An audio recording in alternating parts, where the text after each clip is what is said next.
So friends, you are now watching part 2 of Like Mike. If you haven't watched part 1 yet, make sure to check that out first, because today's story continues exactly from where it left off. In the previous part, we saw how Calvin found those mysterious shoes and overnight became an incredible basketball player. And because of those shoes, his life started to change completely. So without wasting any more time, let's begin part 2. As they board the flight, the coach tells Tracy that from now on, Calvin will stay with him, and the full responsibility of taking care of him will be on Tracy. Hearing this makes Calvin very happy, because he finally feels like he has someone by his side. But Tracy isn't very happy about this responsibility. He leaves Calvin in his room and goes out to spend time with his girlfriend. Left alone, Calvin looks around the room and enjoys everything with excitement. At night, when it's time to sleep, Calvin's loud snoring keeps Tracy awake the entire night. The next day, before the match, it's clear that Tracy hasn't gotten proper rest, and the coach notices it too. The coach warns Tracy that if this continues, he will be removed from the team. Then, Calvin is sent onto the court in his place, and he delivers one incredible performance after another, completely taking control of the match and leading the team to victory. From that point on, Calvin's popularity skyrockets. Fame, money, recognition, he now has everything. With the money he earns, he returns to the orphanage and brings gifts for everyone, making them all extremely happy. Later that night, while sharing his game experiences with his friends, Ox overhears everything and becomes furious. He approaches Calvin and tries to snatch the shoes away, believing that the shoes are the real reason behind Calvin's success. Their argument is interrupted when Biddleman arrives and scolds Ox harshly, warning him not to bother Calvin again. One day, Tracy goes out to buy medicine so he can finally get some proper sleep, and Calvin joins him in the car.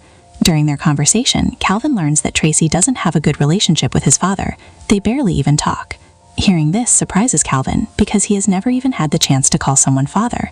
To him, it feels strange that someone who has a father wouldn't have a good relationship with him.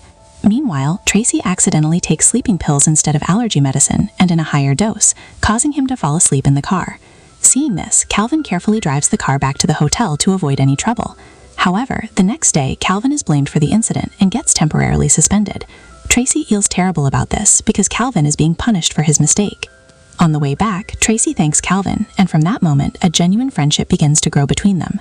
Back at the orphanage, many people start showing interest in adopting Calvin. Seeing this makes his friends a bit sad because they also wish someone would adopt them. On the other hand, Biddleman doesn't want Calvin to be adopted at all. He knows that if Calvin leads, he will also lose his source of money. So he deliberately brings bad guardians in front of Calvin, making sure no one ends up choosing him. Then Calvin decides that for now, he will stay at the orphanage. One day, he goes to Tracy's house, and as soon as he gets there, he is completely amazed because Tracy's house is huge and incredibly luxurious. There, the two of them openly share all their problems with each other. Slowly, a strong friendship begins to grow between them, and they spend time playing and enjoying each other's company. But quietly, Calvin makes a plan to fix the relationship between Tracy and his father. Without telling Tracy, he invites his father for a meeting. Tracy doesn't like this at all. He clearly tells Calvin that he doesn't appreciate him interfering in his personal life. In the next match, their team loses again. The emotional distance and tension between Tracy and Calvin start affecting their performance on the court. The coach gets extremely angry. How can such a strong team perform so badly? Meanwhile, they now have only one crucial match left, which will decide whether they make it to the knockout round or not. The next day at the orphanage, Bateman introduces another family to Calvin who wants to adopt him. They gift him a pair of shoes and say, "First impression is last impression." Calvin hands over his lucky shoes to Murphy and tells him to keep them safe. Murphy tries wearing them and playing like Calvin, but surprisingly, nothing magical happens. At the same time, Ox tries to get information from Murphy about the shoes, but he refuses to say anything. In anger, Bateman even burns a photo of Murphy's mother to scare and pressure him. Bateman's real intention becomes clear. He has already made deals with the opposing team, and his plan is to take the shoes away from Calvin so that he becomes weak and their team loses easily. On the other hand, Kelvin doesn't feel comfortable with the new family. His mind is completely restless, thinking only about his shoes. Just before the match begins, Murphy calls Kelvin and tells him the entire truth. Without wasting any time, Kelvin rushes back to the orphanage. Together, they confront Bateman about the shoes.